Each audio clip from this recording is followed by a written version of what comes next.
So Jerusalem, the Holy Land, where Palestinians and Israelis are sharing the same city. I think it's the only city in the world where you have all the religions in one city. Here we are in the French Hill.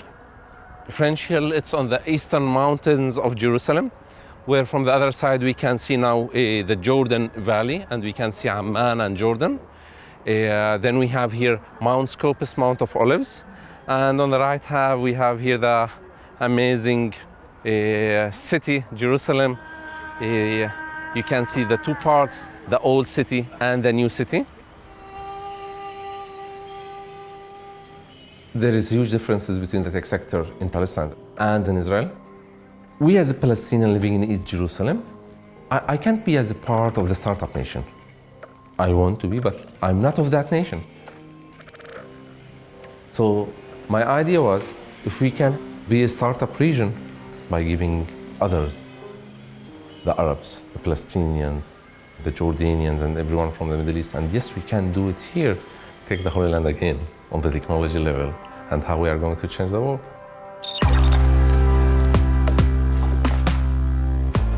The best startup which was created in this part of the world is the State of Israel, which was a fantasy which made no financial or no economic sense whatsoever.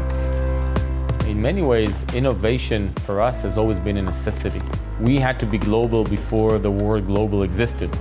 Just like you have mining cities, fabrication cities, we're a startup nation, that's what we are. Gaza is amongst the most innovative that I've seen. You know, when the fuel shortages start, they start running their cars on cooking oil. I think because of the repeated shocks of conflict. They're innovating to survive. For tech startups, there's many, many challenges. The majority of them, I can say, are due to the occupation. We don't have to wait for the end of the occupation to start improving the economy. We could start earlier. The occupation is going to end.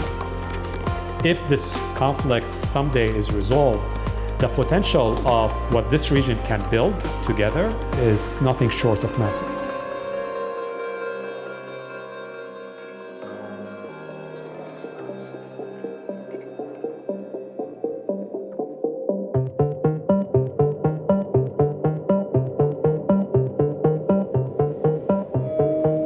I truly believe we live in a unique time in history from a technological perspective. Because of the convergence of exponential computation growth and decline in prices, and because of the fact that the capital required to get in the game is very low, we no longer have paradigms. We live in an era of a permanent revolution. Cost of certain types of sensors has gone down so much, and their capacity has exponentially grown.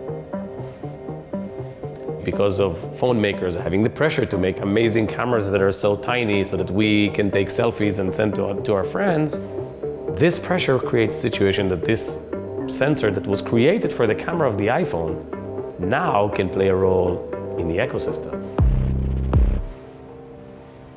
Now a guy in Israel can look at that sensor and say, hey, 4K capability in a $7 chip? I can revolutionize agriculture. Because if I can look at the variance of color of an apple in different stages, instead of losing 30% of the produce, I'll lose 10% of the produce. Another person in India looks at exactly the same thing and says, hey, $7 chip, I can generate an innovation in automotive.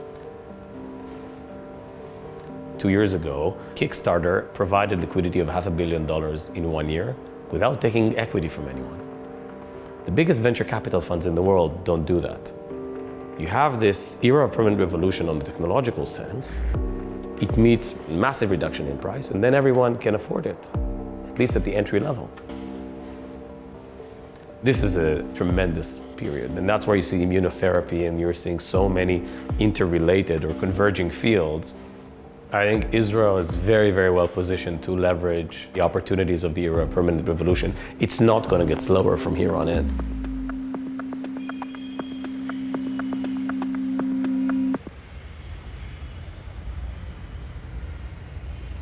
Israel is second only to Silicon Valley in terms of startups and VC investment. I think there are several main factors that lead to Israel today being known as the startup nation, as this nation of entrepreneurs. My name is Saul Singer. I'm the co-author of Startup Nation, which is the book about what made Israel innovative. Shimon Peres, of course, is the person we quote most in the book entirely, but perhaps my favorite quote is defining Israelis or Jews in one word, and that word is dissatisfied. We used to call Israel from time to time the dissatisfaction nation. And when you look at the history of the country, it makes a lot of sense, because who were the builders of the country? There were people who were dissatisfied from where they were. They had to flee, and they came here, and they had to make this place work because this was their final station, this was their final stop, this was the refuge. The people here, the very small community, which was decided they want to create a country which they had in their mind, will need buildings and pipelines and electric lines and railroads and roads. But not only that, they understood the importance also of sociology and philosophy, etc. So they created not only the Technion and the Hebrew University, they created the Philharmonic Orchestra. So they went and decided just to go and do it, to go and build a state. And actually the best startup which was created in this part of the world is the State of Israel, which started as a crazy fantasy. And this was by many, many startups, not in the high tech, not in the internet, but in agriculture, in job creation, in developing cities. The founding of the state in 1948 by David Ben-Gurion, Israel's first prime minister, the first thing he was worried about is the survival of the country. So that required a military that was going to defend against 5 other countries around it with much bigger militaries, much better equipped. So the only way to do that was with superior motivation and better technology.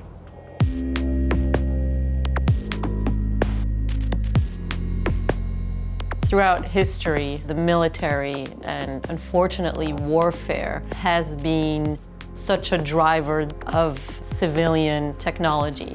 So for example, computer vision to find intruders who are trying to get through to your borders eventually trickles through to the civilian space. And that leads to, for example, autonomous vehicle technology. Companies like Mobileye and Auto, which is a driverless truck company, which was recently acquired by Uber. Drones, computer intelligence, artificial intelligence.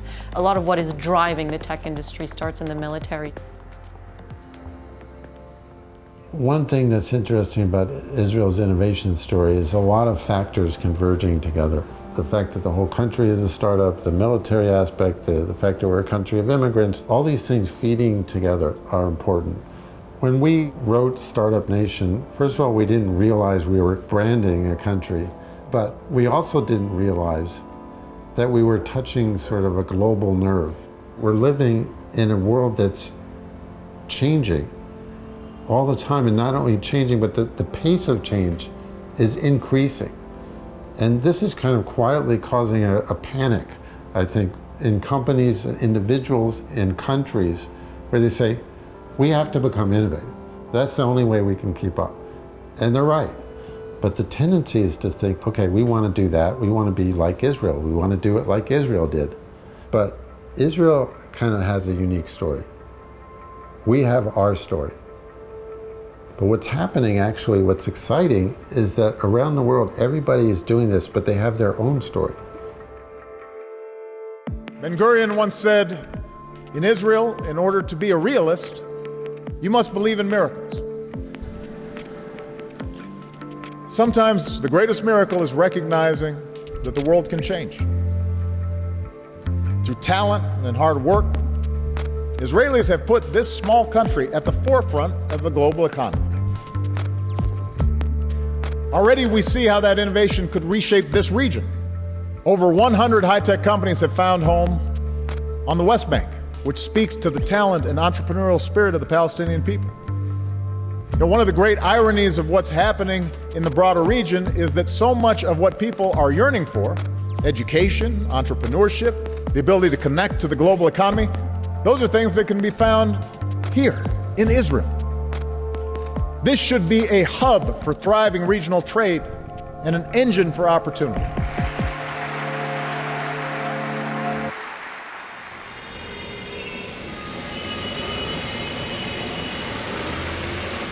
For most people who are in the technology space, if you talk about startups, Palestine is not at the top of the list. It's probably not on the list at all, right?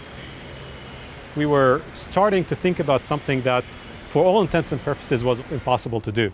Start a venture capital fund in a place where something like this has never even been heard of. You layer on top of that sort of the political and geopolitical complexities of the place, and we really have the official definition of Mission Impossible. Over the last 5+ years, there has been explosive growth in what will become the Arab digital economy. We raised $30 million to create these business opportunities despite occupation. At the end of the day, we as Palestinians need to stop thinking of ourselves as victims, and we need to think of ourselves as people who, despite of our situation, can actually offer something to the world. You've got this opportunity in the Middle East. Mobile devices are being used at some of the highest rates in terms of penetration across globally, even compared to developed markets in e-commerce, in media, gaming, business to business. So the startups that we are actually investing in are looking at these markets. Welcome. This is Sutel. We have staff in Jordan, in Berlin, in Washington, D.C., and we have staff in Canada.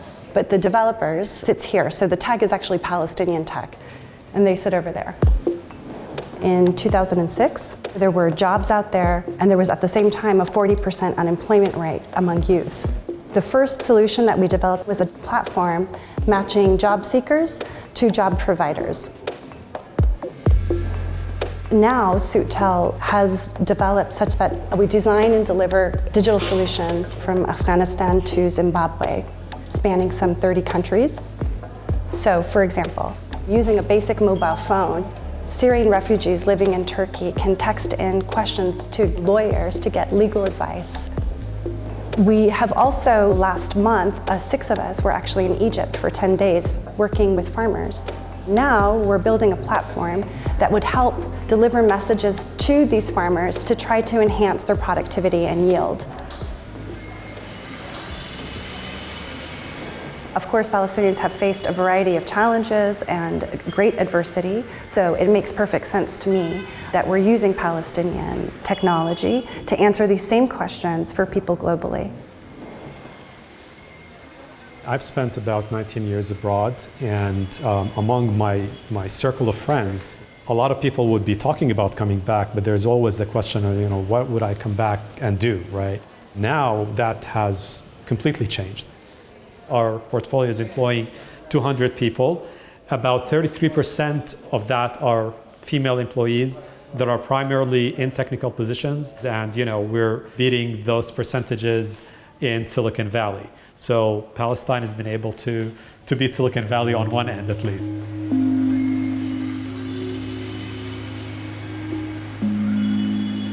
The great thing about innovation is that it transcends borders, it transcends cultures, it transcends religion. You can basically be sitting across the table from somebody who you've never met, who comes completely from a different background, and almost instantly speak a common language. Not to say that if a Palestinian sits across the table from an Israeli, that means, now we have peace and everything is fine and dandy and we can, hold hands and sing Kumbaya. It's not about that.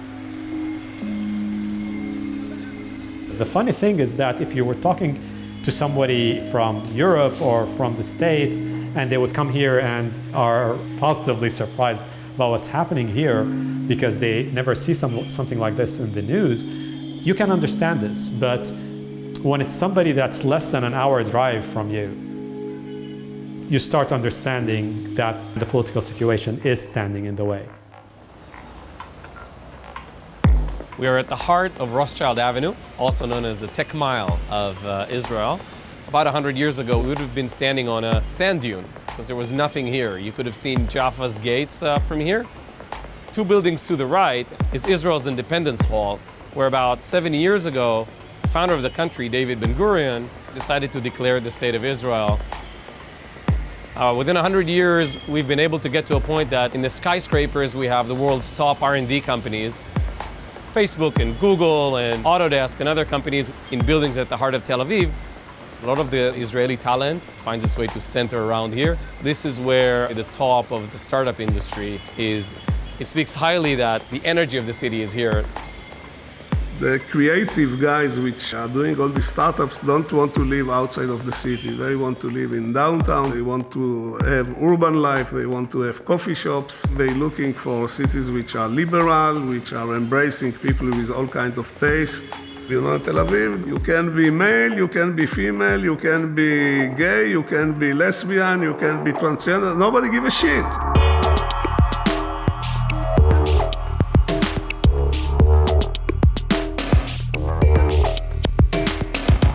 Tel Aviv is providing this kind of atmosphere. It's an open city, liberal city, embracing city, celebrate the diversity. Add to it, you know, the blue sky, the great restaurants, the beaches, the beautiful people. And this is why we have such a concentration of creative people. You see more and more young people becoming involved in high tech, aspiring to develop their own startups. They are doing really fantastic jobs. All right, so first of all, welcome to Healthy.io. We are based at the heart of Tel Aviv on Rothschild Avenue. And this is where we turn smartphone cameras into clinical-grade medical scanners. Every day, millions of people across the globe get their urine tested. Pregnant women, diabetics, people with high blood pressure. Urine testing is the world's second most frequently conducted diagnostic test. But now there's a new way. We use image recognition and artificial intelligence to transform smartphone cameras into clinical-grade scanners. The way to transform an embedded smartphone camera into a clinical-grade scanner goes obviously through two big buzzwords, big data and neural networks. We built a very sophisticated way of generating well-tagged data. We design, we bring in phones, we put them in a system, we then get the data is very well tagged. We allow for the neural network to improve different layers of the algorithm. I think we possess now a set of big data which is unparalleled worldwide. This is us in different generations, and we have a lot of jokes about where smartphones were about 10, 15 years ago. And we're super happy to have that huge, bulky device in our hands so we can call wherever. If you think about the fact that an iPhone is only 10 years old, it baffles you. It's a pretty exciting revolution to be part of. We no longer live in an era where there are subsequent paradigm shifts. Because healthcare for me, working for the president on Israel's neuroscience, bioinformatics, was always like this big field where big penicillin moments are going to happen in the 21st century, right? Before and after. Immunotherapy is going to kill cancer. Stem cell research is going to create organs for transplant. Big things. They might happen. But I was really shocked that the dynamics we see in this era of permanent revolution also operate in healthcare. As the healthcare system goes into being heavily weighed up against because of obesity, because of diabetes, because of kidney disease, it is recalibrating its path towards urine. That's a standard urine test that's done today in the lab. We wake up in the morning, stand in line, we give the prescription, we get an old cup, we go and pee in a cup, and then at the end of the day, they dip a stick, which is 35-year-old technology, changes colors accordingly, 10 different parameters measured in our urine, very important ones, dips and put it in this big scanner and does the scan, and we get very accurate reads. 150 million people in the US are doing this test every year. Why on earth are we still consuming it in the same inefficient way? Instead of waking up in the morning and going to the lab, the box gets to your home.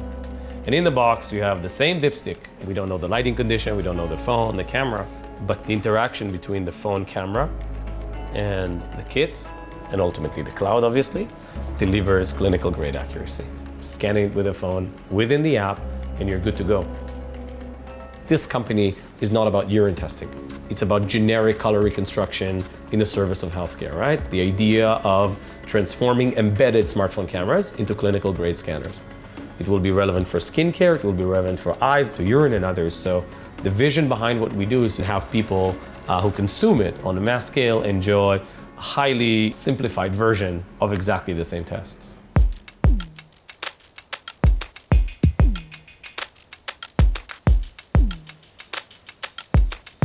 When you think about what an entrepreneur is, it's basically someone who sees the world with slightly different eyes. Most of us, often we don't even see the big problems around us because we take them for granted.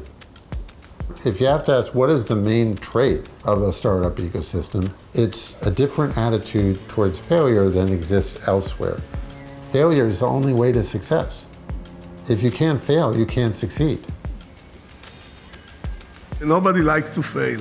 I cannot tell you it's very pleasant, From my experience, I will tell you a secret, don't share it with everybody. It's much nicer to win than to lose. But if you don't fail, you limit your downside, but you also limit your upside. These things are coming together. Otherwise, everybody would be in the industry where the upside is high and the downside is low. Doesn't exist. I was part of the Israeli negotiation team to Camp David, so is this a big enough fuck up to share with you? How do I talk about failure? How do we do it in a way that it's fun?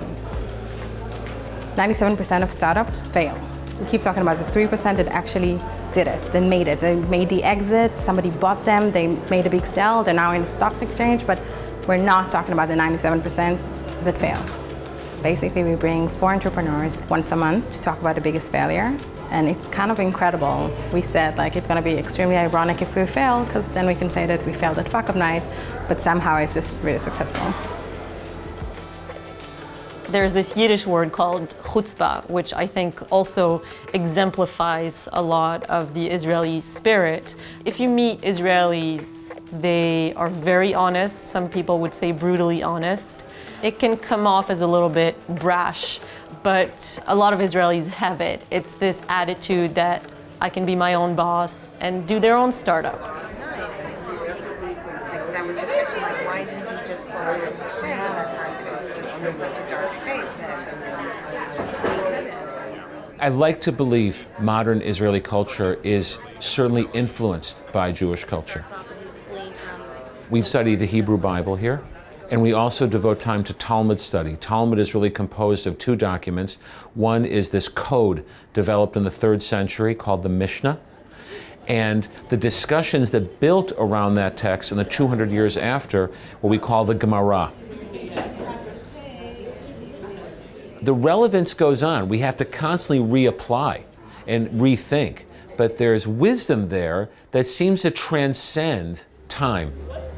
The Talmud itself is a 600-year argument of the rabbis where they argue about what the law should be based on the Bible. And then how you study that argument is through argument. You definitely feel it, that there's some type of, it's between 2 entities when that happens. And that seems to make more complicated the issue of the Shliach Tzibur being the one God who... is speaking through them. They're still speaking to the community. When you come from a textual tradition that says, well, read it differently, read it a new way. What else can we learn? We're not going to assume that the guy who's been here for 40 years has all the answers.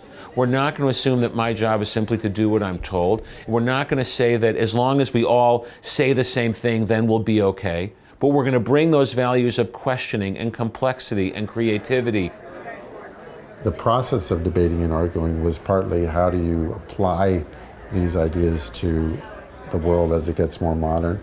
The seeds of it are in the Bible itself. Let's say, just for example, the story of Abraham. God's about to destroy Sodom and Gomorrah. Just wipe them out, kill everybody. And Abram starts arguing with him. You're going to destroy these cities. What if there were 50 righteous people? And God says, oh no, I wouldn't do it if there were 50. Well, what if there were 40? And so on. They keep not just arguing with itself, arguing with God, that's pretty radical, but over morality. I mean, God is the source of morality. Here he's arguing with God over morality. So if Abraham can argue with God, so of course we're going to argue with the CEO from Intel or whatever. We won't be afraid of that. He says that thing. Why doesn't she just not? It makes perfect sense to me that there's this marriage between innovation and ideology, because I think people need a vision. They're not just doing something for themselves, but they're helping build the country. There's a vision of making society better, of improving life, of doing something meaningful. Making money is not enough. People are trying to explain what's going on in Israel, referring to the technology or to the military or to budgets or education. All of it is true, but all of it are the fuel. The question is, what is the spark plug? Because you have all these components all over the world. You have them in Germany, you have them in Japan. It's not enough. You need something else, and the something else has to do with things like culture, virtues, aspirations, the human component. And I think this is something which is very special to Israel. They wake up in the morning, they have madness in their eyes. So when you look on the startup nation or when you look on the explanation, this is part and parcel of our DNA. And our neighbors from behind the green line, the Palestinians, they also going these routes, and I think it's very good, very important for their economic development.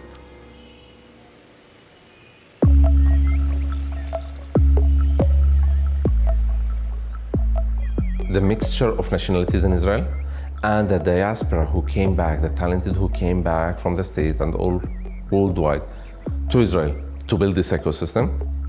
We have the same opportunity now on the Palestinian side. We are counting on the diaspora to come back and to start their ideas from here and creating an equal ecosystem. Ramallah has become de facto capital, right? So you have the incubators and the accelerators and the training programs, right? And so that, I think, also led to a hub for tech startups in Palestine. For our investors to date, 80% of them are Palestinians, both within and outside Palestine. I think there's certainly a desire to show that this can be done in Palestine.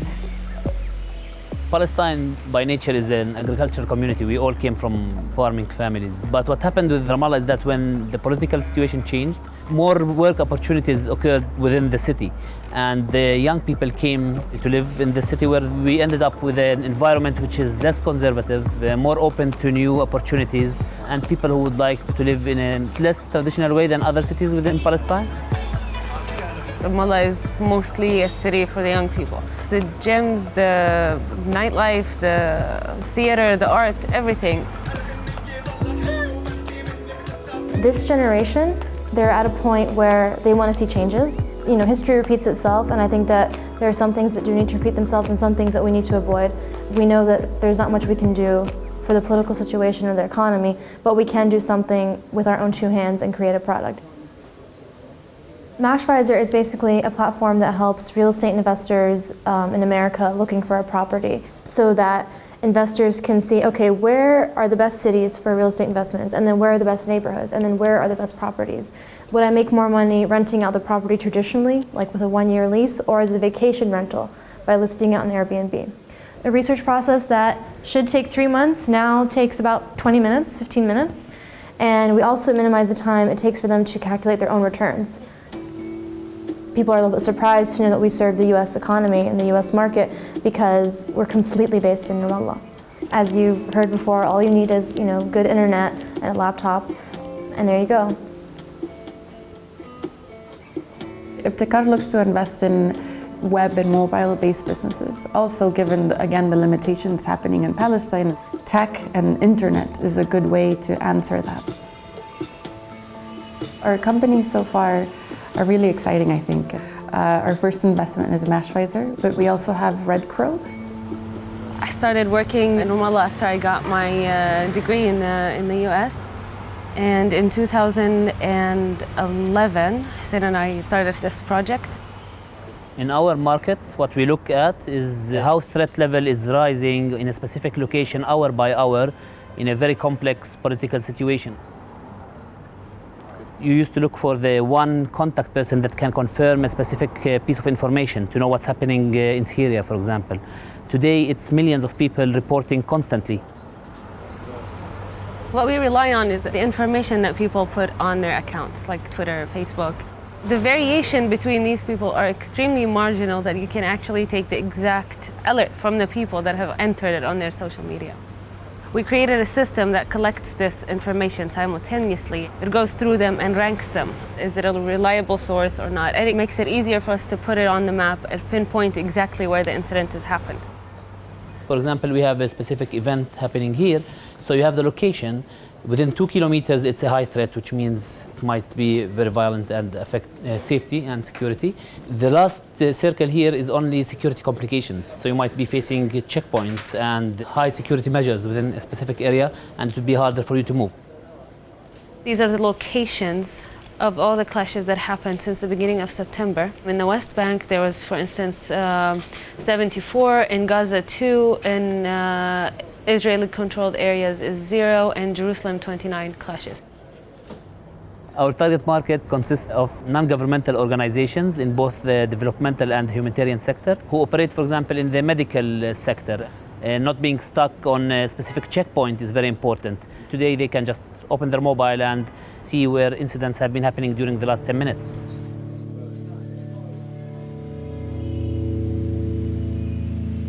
I'm very proud of what's happening now in Ramallah. And you can see that real community, real ecosystem, a very powerful ecosystem.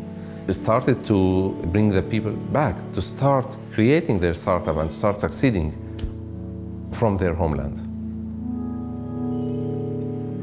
Working in Palestine is not easy for anyone really, and definitely not for tech startups or a fund like ours. There's many, many challenges, and the majority of them, I can say, are due to the occupation. And I think we have to be completely honest and forthright about those challenges.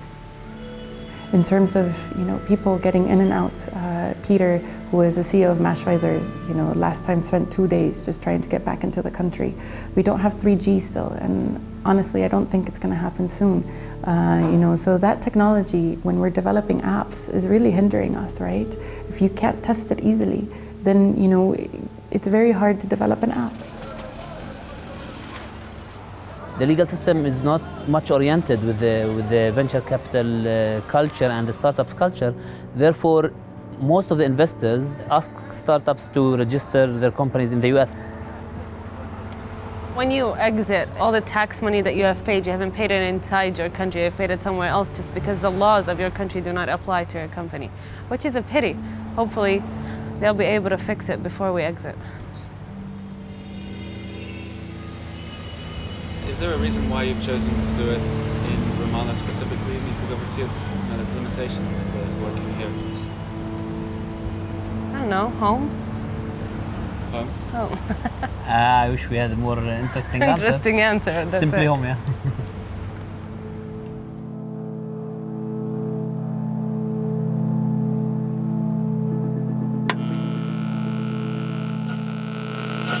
נפרדים משמעון פרס, גל"צ Israel and the world are honoring Shimon Peres as a visionary and a fighter for peace.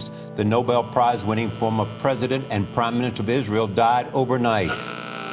לנשיא התשיעי, ראש הממשלה לשעבר, שמעון פרס. President Obama gave this tribute. A light has gone out, but the hope he gave us will live and burn forever.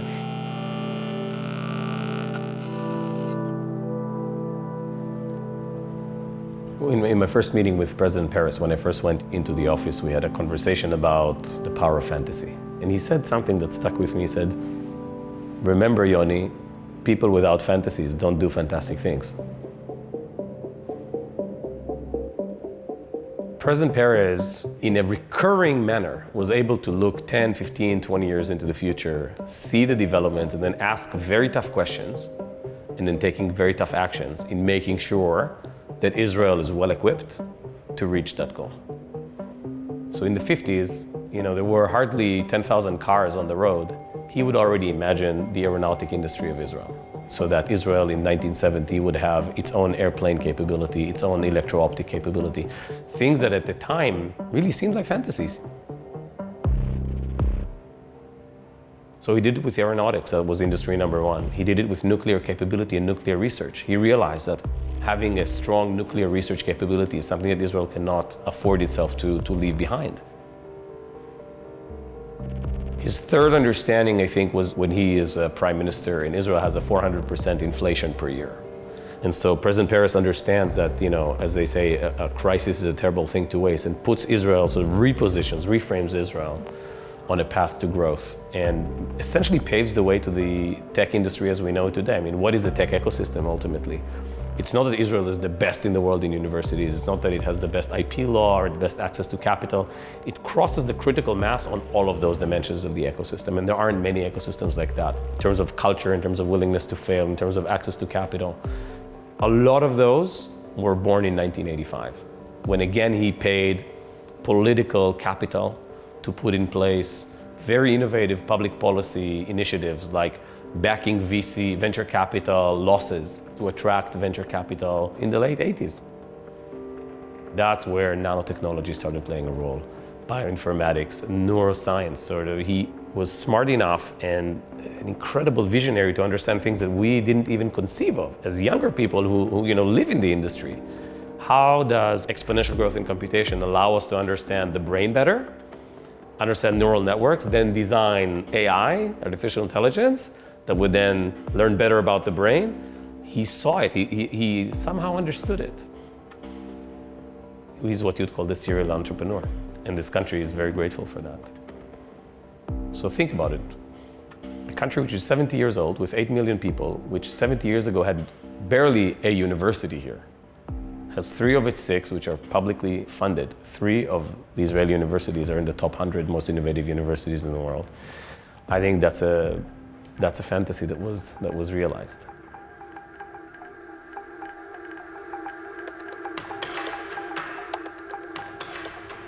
We're here at the Media Innovation Lab at IDC Herzliya. We're looking very honestly and directly on the 21st century, and we understand the trends and we understand what's going to happen, and we believe that if we're not going to do what we do, it's not going to be the type of world that we want to live in. We have BA, we have MA, computer science, communication, and psychology students. They work in collaborative groups, and they produce projects throughout the year in an iterative process where they produce something, they quickly test it, and then produce something more advanced.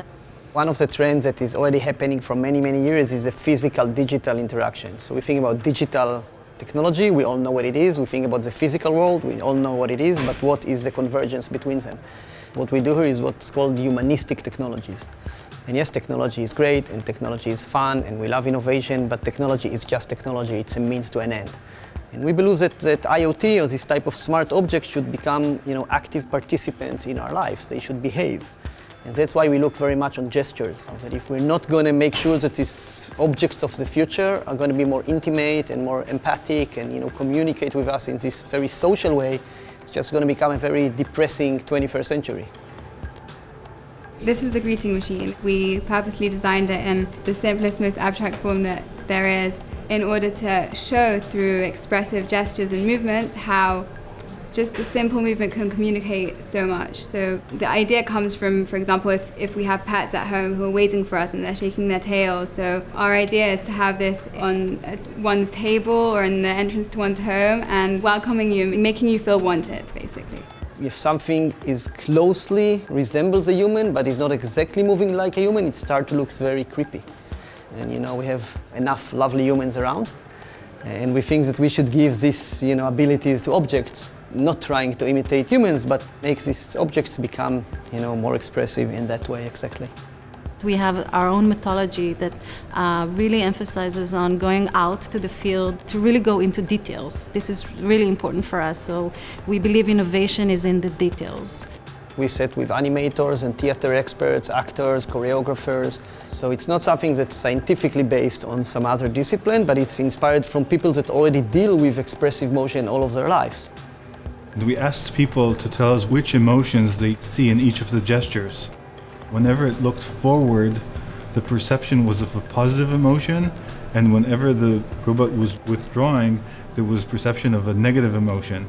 Very clean and interesting results. This humanistic way of thinking comes from social science, it comes from many other disciplines. It's about philosophy and how people interacted with technology over the years, and what does it mean to give away agency to the technology and let the technology make a decision for me.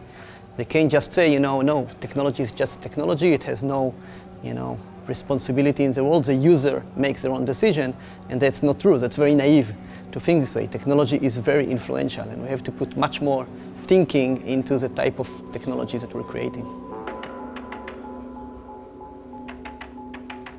One of the aspects of our startup-y culture is kind of a lack of hierarchy. We don't like discipline. We don't respect authority. And that's, I think, a very important part of the Israeli ethos that I think just plays out all the way going through the army. The military was seen to be the opposite of startups, the opposite of innovation. Very big, very structured, very hierarchical, very top-down, not innovative. And yet the military has been a huge part of our story. Basically, the Israeli Defense Forces look at hierarchy different than other militaries around the world to begin with. Specifically with regards to tech, I think we had to understand that we could still tell people where to go, but many times we cannot tell them how to get there, simply because nobody has done it ever. Or even worse, sometimes you have to tell people to try to achieve something that somewhere in the back of your mind you think is almost impossible. In this kind of environment, hierarchy has to change. לדעת שאת אלוהים, לא מוותרות לעולם. Can you work in a collaborative environment? Can you control your ego so that you can achieve things with a larger group of individuals? And so in many ways, organizations like 8200 are the closest to meritocracy that I've seen. And when you create this kind of environment, sometimes magic happens.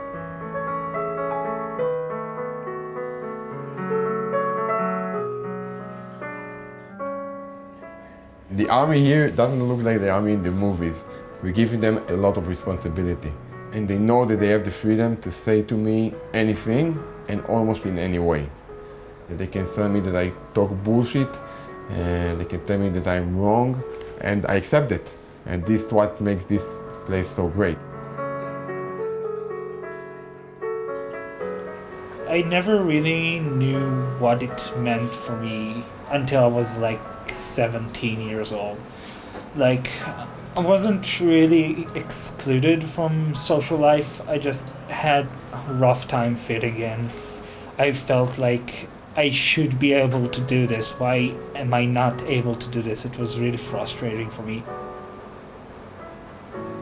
As someone who is diagnosed with Asperger's syndrome on the autism spectrum, I was exempted from my mandatory military service. But despite the exemption, I did still want to serve my country. That's the standard, and I wanted to not stick out or be different than anyone else. Having Asperger's syndrome, there are disadvantages and difficulties that are involved in that. There are also other things, other strengths, is very high precision, attention to detail, analytical skills. That is very valuable and important when you're doing this kind of work. To me, it was very much insane. It was a completely different experience from what I went through until then, because suddenly I felt like I had a social life. It's very refreshing. It's an absolutely great experience. The people that really make the difference in innovation, the people that really make the difference in cyber, in artificial intelligence, in big data, and so on and so forth, are pretty unique people. They're difficult to find. These young people, 21, 22, are being given tremendous amounts of authority that there's no way they could get in civilian life. And you come out and you've had all this management experience and dealing with real-world dilemmas and decisions.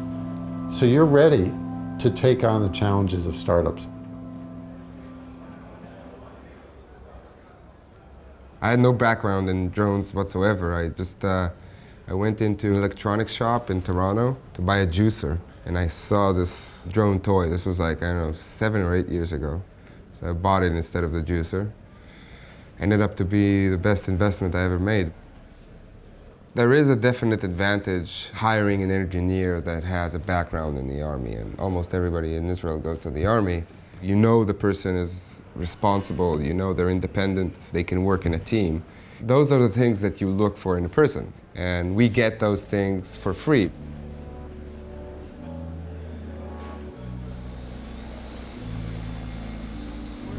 We saw that there was a big gap that could be fulfilled, and maximizing the potential from these aircrafts if we took it and made it out into a tool where this thing actually does work. One of our big projects was a giant oil spill in Israel. Very quickly, we were the ones managing the entire operation because we could fly nonstop. And we just took regular pictures of the area and send it to everybody's phone. And the surveyors in the field would walk around with this fresh aerial of what's going on, and they could better manage what was going on. It was a good example of how drones are used for good things and not bad. Our vision was to create a box that sits somewhere and can launch and land missions by itself, not just in security or mapping or emergency response, but everything combined. The docking station serves several purposes. It protects the drone from the outside environment, whether it's really hot, really cold, or it's dusty, or it's corroded, or it's raining. Second is replacing the batteries, and also the sensors, thus creating different applications that can be used in different scenarios. If you're flying on a mission and you're running security with a video camera, and then you want to switch and go to do mapping, the drone lands itself in the docking station, and then you have the sensor replaced, and then you have a different tool.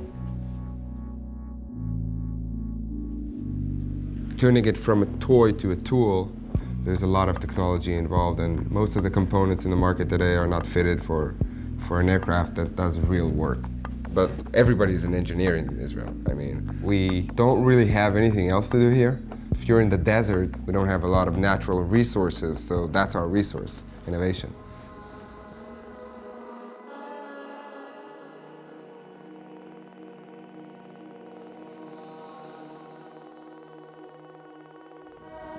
If you're able to find the people who are entrepreneurial in spirit, then they really can do this almost anywhere in the world.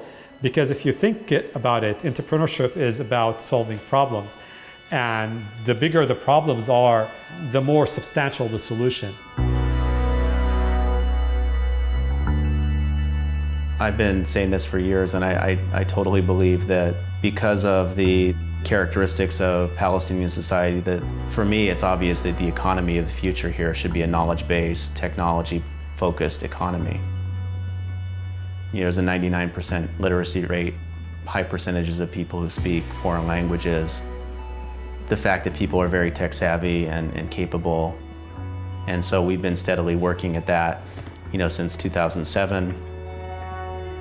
Mercy Corps is a global relief and development organization that works in about 40 countries around the world, helping out in the post-crisis response area and helps to transition things toward development. We've been here since the mid-1980s and in Gaza since about 2006. In both places, they have a lot of challenges, but the most obvious ones are political. In the West Bank, you tend to have constant friction and often clashes inside of the West Bank between cities. Whereas in Gaza, it's a totally closed economy. There is the threat of war. Every 2 years or so, we tend to have a large-scale conflict between the Israelis and the factions inside of Gaza. There is that, but you can be in Gaza City and you feel at times like you're in any other place, any other city in the world.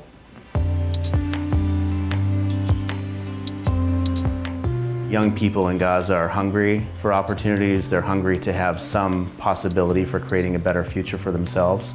And Gaza is amongst the most innovative that I've seen. When the fuel shortages start, they start running their cars on cooking oil, right? So, they're innovating to survive.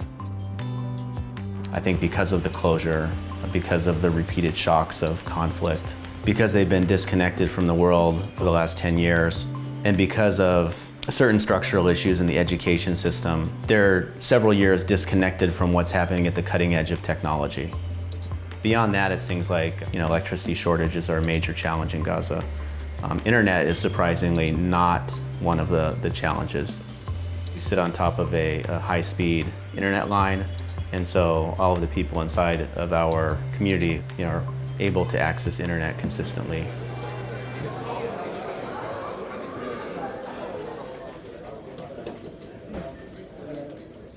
So Gaza Sky Geeks is an initiative that we started back in 2011 together with Google. We did lots of events, hackathons, startup weekends to really generate buzz and energy around the idea of creating opportunities for yourself. We saw that technology would create this window to the world around them and create opportunities for income and for a more sustainable future for themselves. What has been done with Gaza Sky Geeks is nothing short of defying the impossible. They will challenge the limits of what entrepreneurship can do in some of the toughest places in the world. I think they want to prove that they can succeed, and they want to prove that they have the rights to be part of this global world. So they know now what this technology gave them the ability to bypass all the siege and all the barriers from the Israeli side. The vast majority of the people in Gaza, which is a tiny territory, most people have never left it and have no prospect ever of doing so. So you can imagine when you can visit websites or engage on social media in something held in the palm of your hand, that's a massive change. At the same time as it's become more possible for people to talk to each other virtually, it's become actually more difficult for them to have day-to-day contact. One thing that Palestinians will accuse other Palestinians of sometimes is talking about normalization. Normalization is making the relation between the Palestinian and the Israeli as normal. So as there is no conflict, there's nothing you can do business, you can deal with, you can go with, you can shop with. This is not accepted. There is a conflict with the Israelis. We are not dealing with them. We are not doing business with them. But if you are living in the same city, what other opportunities do you have?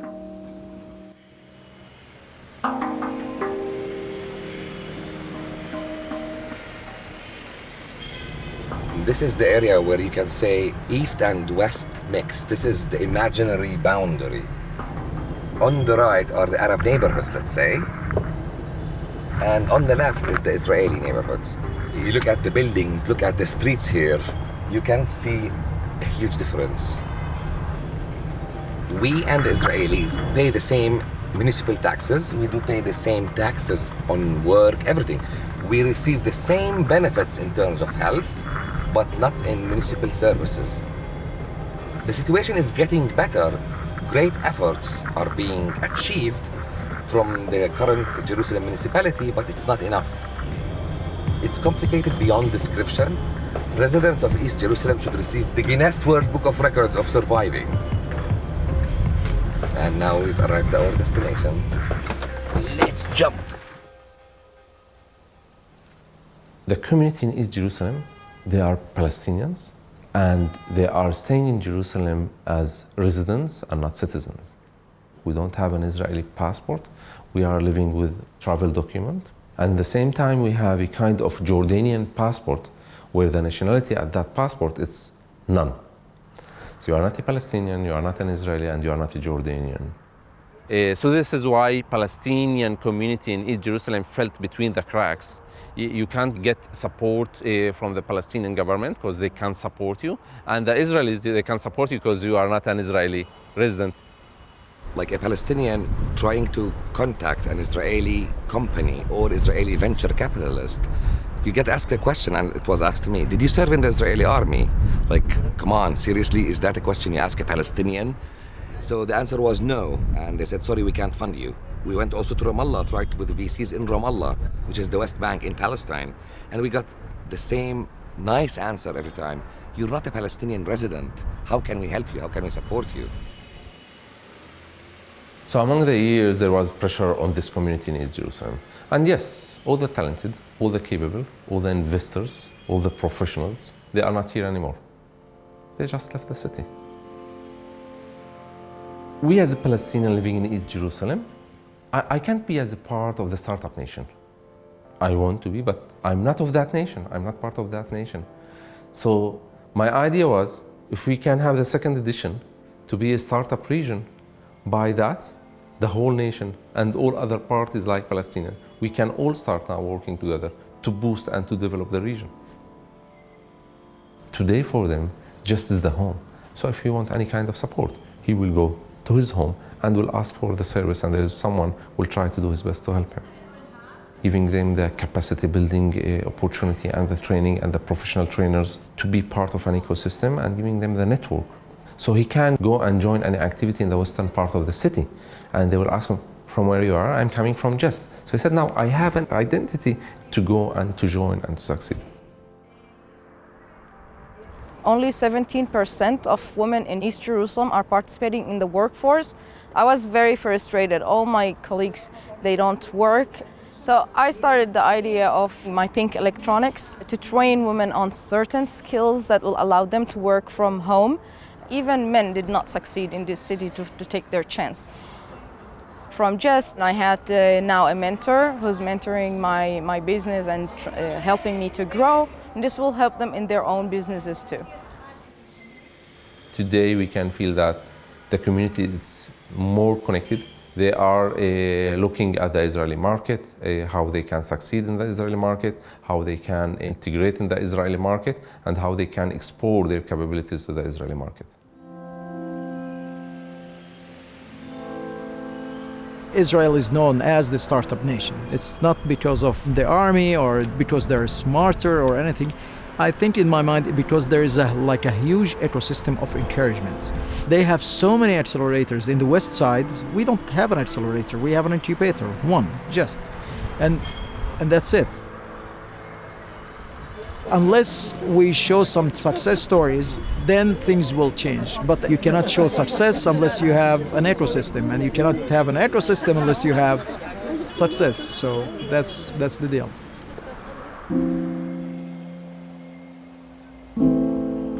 The idea whether you can actually kind of plan an ecosystem is something that many countries in the world are grappling with. There's a fundamental kind of contradiction because government operates top-down and startup ecosystems come from the ground up. They're organic. I think we had gone through enough iterations on the critical path of how ecosystems are built, where is the fine line and balance between planning an ecosystem from a government perspective and then trying to quote-unquote own it. Ben-Gurion said that the ultimate test of the Zionist movement will be in the Negev. And so the country is now trying to face up to that challenge. We're taking a lot of best practices from the last 30 years, starting from 1985, and trying to leverage them in Be'er Sheva and in the Negev. One of the strengths that we have as a nation is the fact that the military is very central to everything that we do. And so if you take that organization and put it in this other place, that will push everything from beyond the probably 10-kilometer radius that has about 80% of the startups in Israel right now, which doesn't make sense from a national point of view. The plan is to leverage the fact that top-down there's things that we can do like health and education and housing.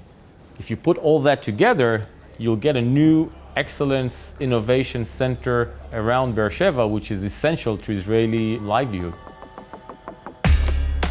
Increasingly, the Israeli government is trying to trickle this startup nation effect into other cities, but it's very difficult. Most Israelis who work in high tech and in the startup world prefer to be in Tel Aviv and its environs. What's interesting is this need to build a place from an idea is very related to startups and entrepreneurship. For the first 40 years of our history, we weren't startup nation. Our big pride was we grew our oranges, we made the desert bloom. And there was a lot of innovation in that, but it wasn't high tech, it wasn't what we think of as startup nation. The ethos of the country was very much socialist. And they were trying to manage this whole thing from the top down in a way that was totally impossible in a modern economy. People say, well, the Russians were communist, that wasn't real communism. So the real communism in a way was the kibbutz. So the kibbutz is basically a radical social experiment. They were primarily agricultural. Only later they started getting involved in Startup Nation. This kibbutz was one of the 3 settlements in the south of Israel. This is a shared community. We act like a cooperative, so we don't own anything. All the cars are for the kibbutz members, and when we need a car, we just come and we take a car. Basically, that's how things run here. You have an apartment and you have free education for your kids and health care, everything you need, basically. We'll stop here for a second.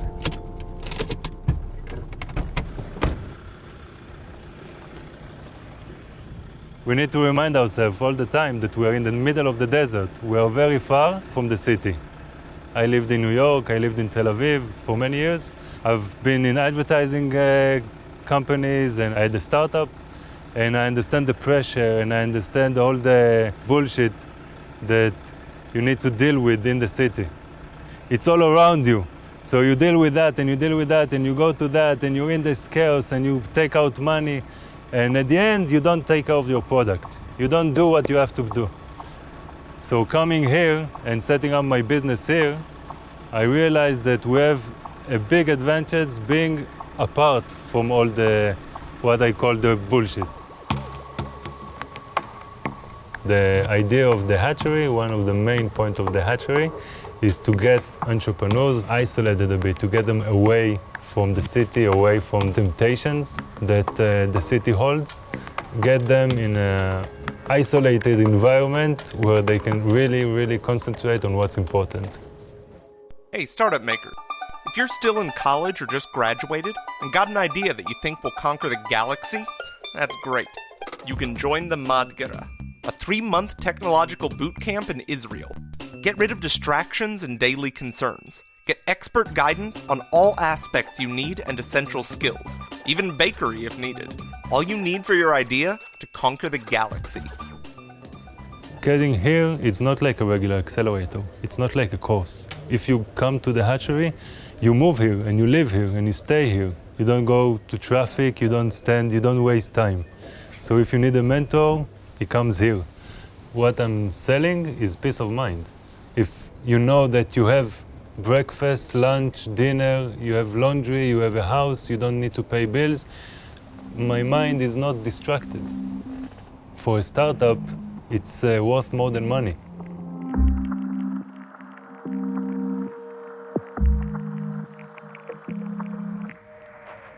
Part of the miracle of the Israeli tech scene throughout the years is even more impressive when you understand how small of a group it is.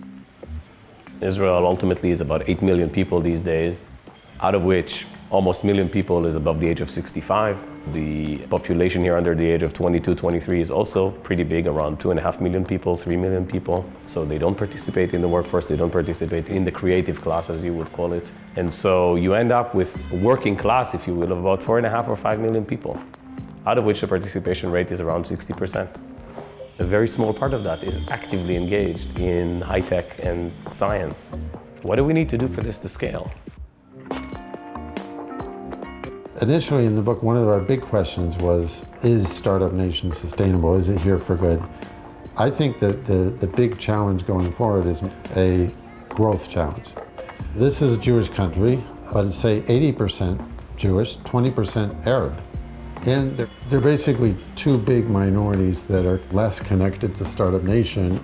Arab Israelis don't serve in the military generally, and the ultra-religious Jews, they kind of opt out. They believe they should be studying and not take time off.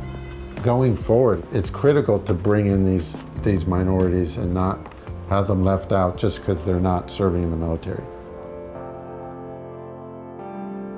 The Israeli high-tech today lacks over 6,000 engineers.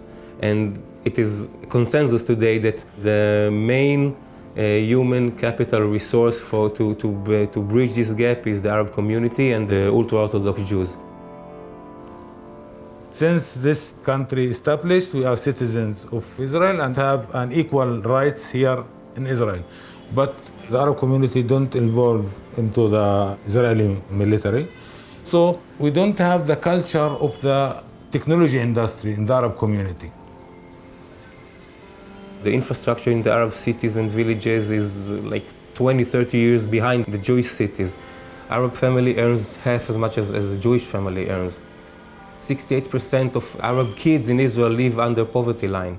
And out of 120,000 engineers working in high-tech in Israel, only 4,000 are Arabs. In 2007, I met Smadar Nehab and Yossi Kotin. We are 3 founders, and we built the Tzofen organization. The idea of Tzofen was we should build shared society between the Jewish and the Arab through technology. In terms of our objective, we are speaking about integrating 10,000 Arab engineers by the year 2025 and having 4 high-tech centers in Arab cities. Today we are located in Nazareth. There we have an accelerator for startups, and today employ over 900 engineers. More than 100 of them are Jews that are coming every day to work in Nazareth. For a non-Israeli, this may sound very normal, but here this is a real revolution. If we can bring it together, I think that's the next high-tech boom.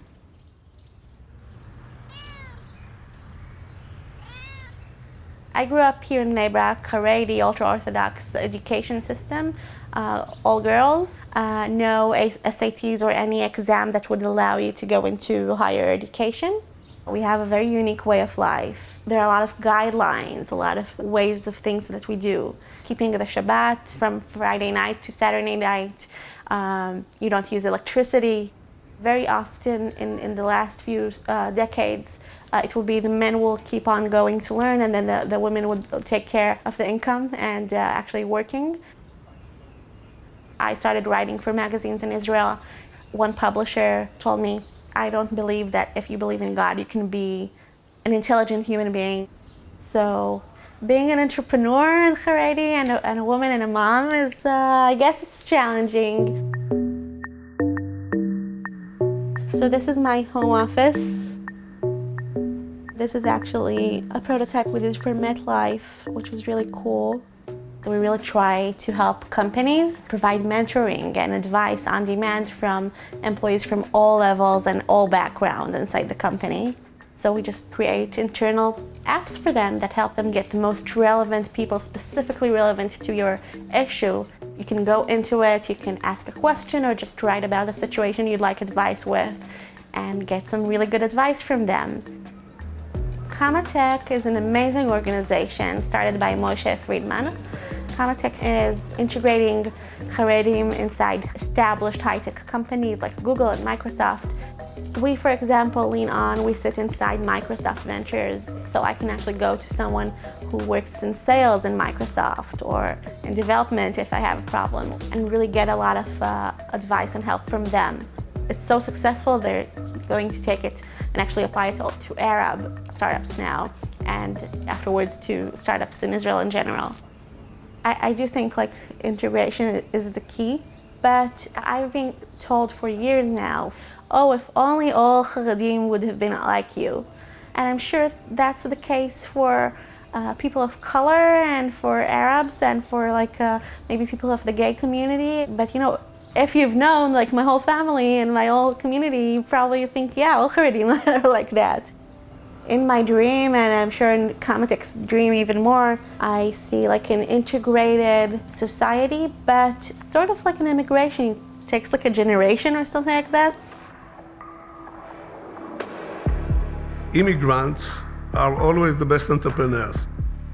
They can gain a lot from becoming an entrepreneur and can lose little because they don't have usually anything or much in any case. And this country is crucible of immigrants for the last 120 years. And the interesting thing is our 2 current immigration sources are from within us. These are the ultra-Orthodox and the Arab Israelis. They are immigrating, you know, from their way of life into the high-tech and introduce a lot of good and fresh power into this pool. At the end of the day, we're a very small country. Even if we bring in minority groups, we're still a small country. So I think the critical thing we need to do is connect more with ecosystems around the world. Israel it's so small that it should be a global player.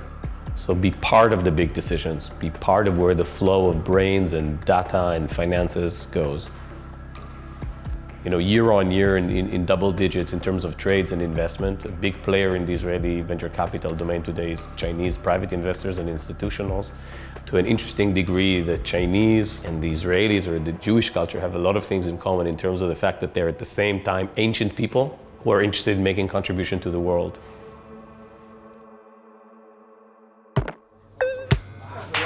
So this is Sibo's R&D kingdom. This is where we have software engineers and hardware engineers, firmware engineers and QA, and this is where the magic happens.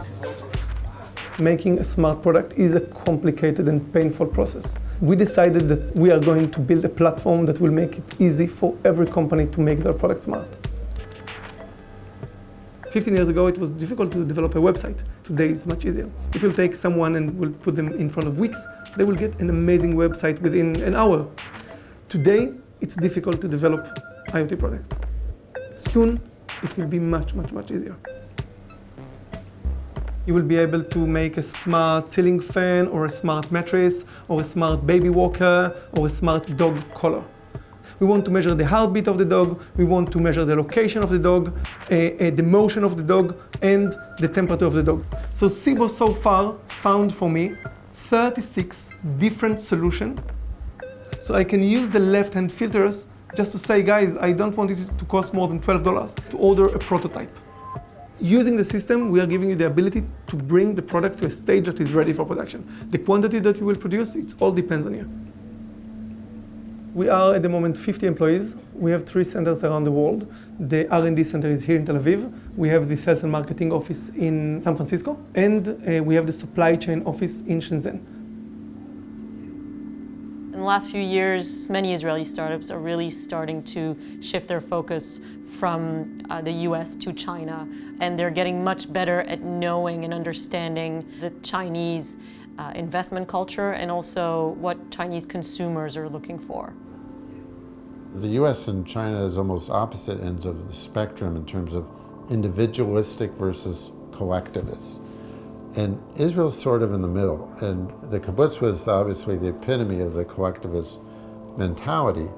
So it's an interesting kind of hybrid. It's as if China's discovered Israel. And at the same time, you have this kind of political fight with Israel. The disinvestment movement globally, it basically hasn't had much impact because of investment from Chinese funds and Israeli funds. And it seems to be going the direction of innovating here. China translated the book first, and later on the European countries with less sense of urgency. So you could kind of see where the biggest hunger for innovation was. They see something successful and they want to learn from it. I think actually preferable to the Western tendency to almost feel negative about success sometimes. This is just kind of at the beginning. We should be building actually startups together. We should be co-founding companies that are designed to solve Chinese problems. Shenzhen is obviously the center of manufacturing. So Sibo won't be completely an Israeli company. I believe that the R&D will stay here forever, but the sales will obviously be in China and in the US, and the supply chain will be obviously in China. We are here to build a huge company. We are here to build the largest IoT development platform in the world. There was the frustration for a while that all this amazing startup nation brand wasn't actually creating a lot of value for the average Israeli because many of these startups were being sold at a very early stage. But I think that's changing. And just since 2013, you already have 15 Israeli companies that reached the $1 billion valuation. Statistic-wise, you see how few unicorns there are. So the risk to try to aspire to be unicorn is very, very high. You increase your risk, like climbing a higher mountain is more difficult than to climb a hill. Probably the reward also is higher, but the risk is much higher. The things which are very good in startups, that everybody has an opinion, everybody is committed, everybody make decision, everybody run on his own way. This is good when you have small groups. When you have big groups, you have to give marching orders. This is not the kind of culture that you can have. The same things that make us good at startups tend to make us bad at big companies. The innovation process is one of experimenting, of trying and failing, and taking risks and being able to move quickly. The scaling process is one of sales, marketing, management, and the people who are good at one aren't necessarily good at the other. I think where the world is going, billion-dollar companies are not what they used to be. So should there be scale at the billion? Yes, there should be. That's a good indicator that we have matured. Some of our ecosystem has matured, but is that a single indicator of whether Israel made a transition into scale-up nation? And is scale-up nation, by definition, a desirable effect? I don't think so. Ultimately, this country doesn't have the privilege of making, radical mistakes. As we grow, is this thing that at any given moment there's a silver bullet here. If you don't do things right, the whole thing can collapse. America can make mistakes. UK can make mistakes. Big countries with legacy, with a lot of people, with natural resources, they can make mistakes. For Israel, for Israelis, mistakes at a greater scale can have very, very bad consequences, and there might not be a way back on quite a number of dimensions here. Being in Israel is kind of a genetic disorder. You always want to come back. This is the only country in the world when there is war. Usually when there is war, you see people running away from the country. You see caravans of refugees going with all their things. In Israel, when there is war, you go to JFK, and you see in front of the counter of El Al, people are sleeping on the floor waiting for their flight to fly back home.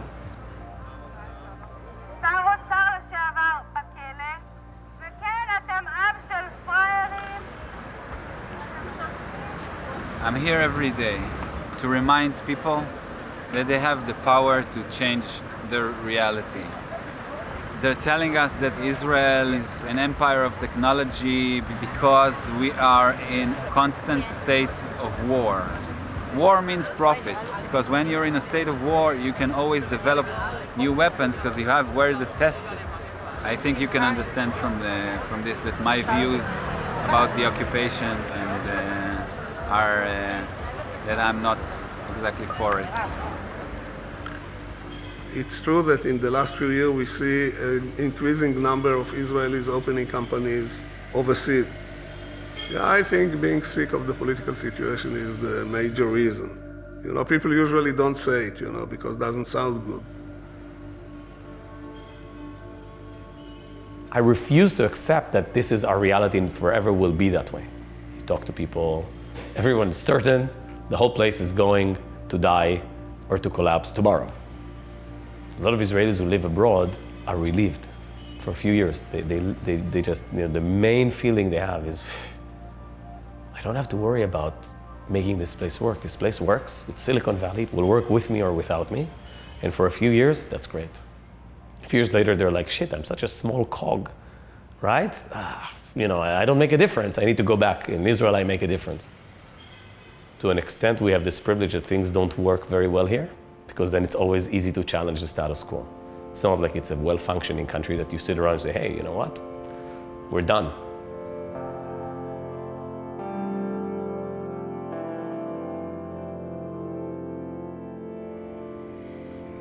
I'm a Palestinian. I grew up here. I was born and raised here. I know what occupation, and I know that occupation is nothing less than evil. And in 2016, to be occupied by a Western democratic nation is a black mark, not for us, but rather for the nation that occupies us. This project is part of the state building. I'm a strong believer that the occupation will end and we will have our independent, free Palestine. And the question in our mind always is, what shape of a nation we will have? This is part of building the nation. Only a small part, but it's an important part. The pillars of an important nation is strong governance, good human and civil rights, and excellent economy. And this project is about an excellent economy and about upgrading the standards of living.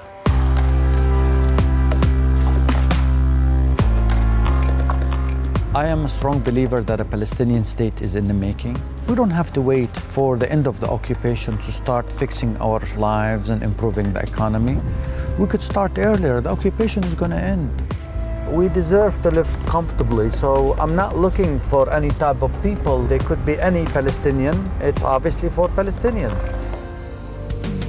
Located a half hour from Jerusalem and just 15 minutes from Ramallah is the brand new Palestinian city of Rawabi.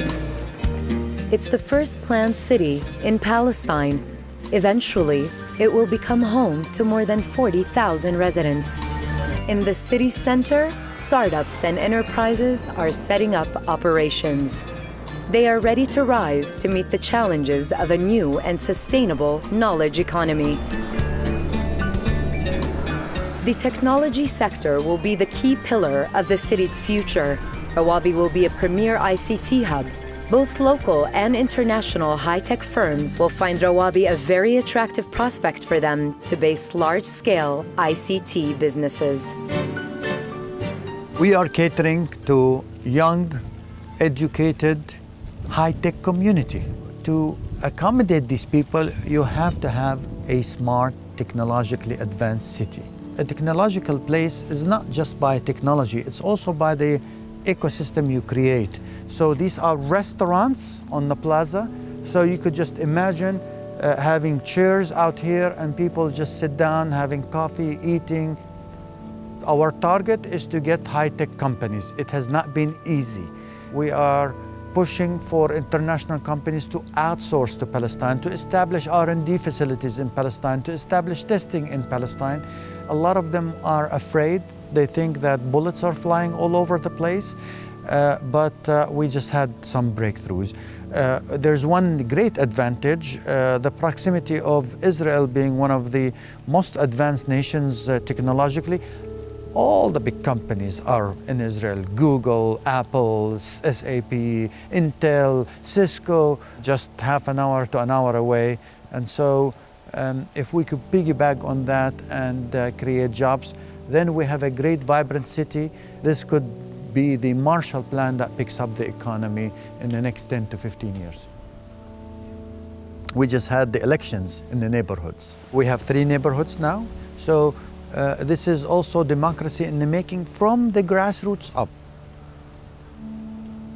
In Palestine and many countries like Palestine, when you give people the opportunities, they excel. What I did is open up the door to the hundreds, maybe thousands of innovative Palestinians. Each one of them is experienced enough to build Rawabi too. It's those people who came up with what kind of a stone, whether to do the arches or not to do the arches, where you put the IT companies, where you put the homes. It's exciting now to the residents of the city, which I call them the pioneers of the city. Literally, they are the pioneers. Thanks to the internet, they see the West, they see the East, they see everybody advancing, and they're not advancing. They're demanding better, and I believe this is a good response to their demand. Rawabi, one of the amazing projects in Palestine, amazing talented entrepreneur, Mr. Moshe Masri.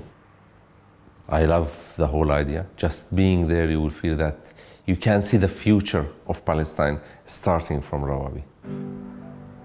I think it's great, I think, anything which is what the Palestinians are doing for economic development, I think it's very important, because terror and hatred are growing on misery and feeling of unfairness, etc.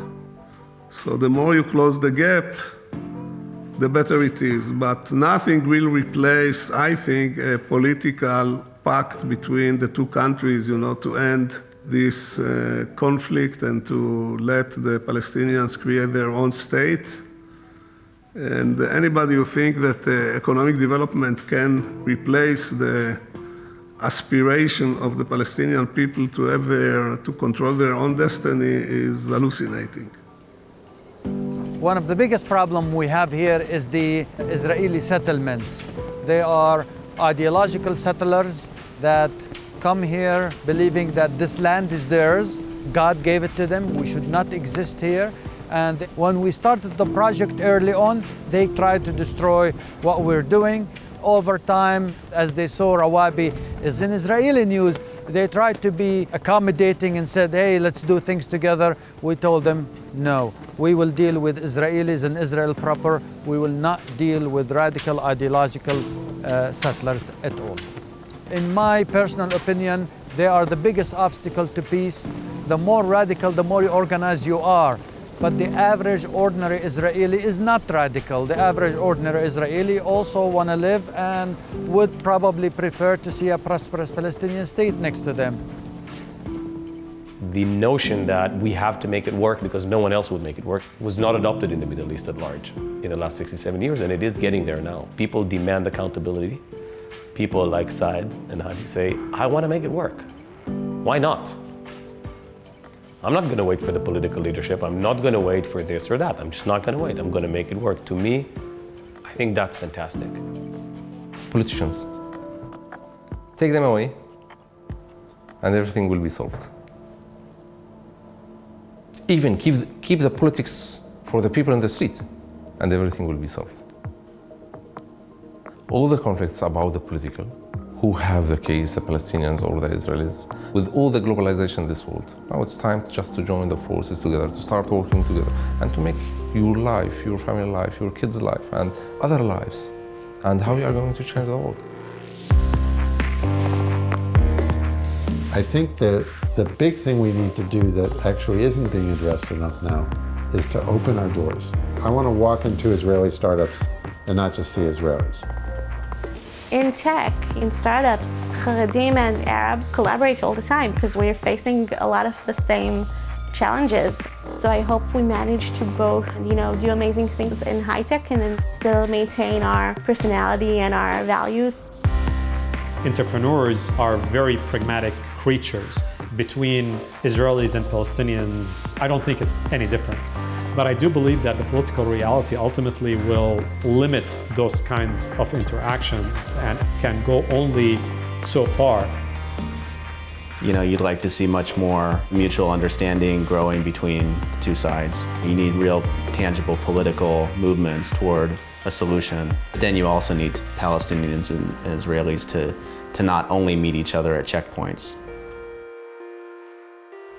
I think if we take the political sensitivity aside, they are not even cousins, as the history said, they are two brothers. You can see how they are connected. They have same common behaviors on happiness, on sadness, on winning, on losing, on everything. Even the language, the common words between the languages, they are that connected. I think a lot of people doubt what we're doing, but diamonds are built under pressure. So one of these companies is going to make it big and we'll have an exit, and that will change our ecosystem for the better. The technology advancements and the access that people have, I think that's encouraging everyone to take advantage of it and do something. And there's no reason why us living in the West Bank, even with the occupation, we can't take advantage of it. President Peres used to say that wisdom doesn't have a passport. It's a global trait. But in this day and age of science, of being able to digitally transfer insights and intelligence and value, it transcends a lot of the political realities. But we are in an interim period.